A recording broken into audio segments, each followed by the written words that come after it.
আসসালামু আলাইকুম। আশা করি আপনারা সকলেই ভালো আছেন, আমিও ভালো আছি। সরকারি চাকরির আবেদনের যে বয়সসীমা সেটা থাকছে না, অ্যান্ড আবেদন সম্পূর্ণভাবে ফ্রি।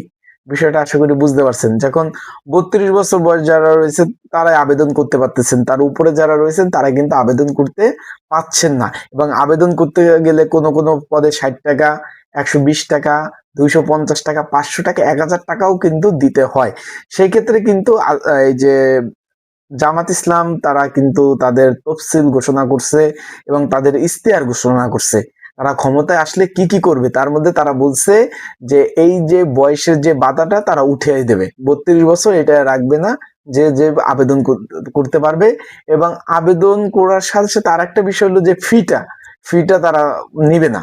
বিনা পয়সায় সকলে আবেদন করতে পারবে। আশা করি বিষয়টা বুঝতে পারছেন। এই বিষয়ে আমার লং ভিডিও আপলোড দেওয়া আছে, ইউটিউব চ্যানেলে দেখে নিতে পারেন।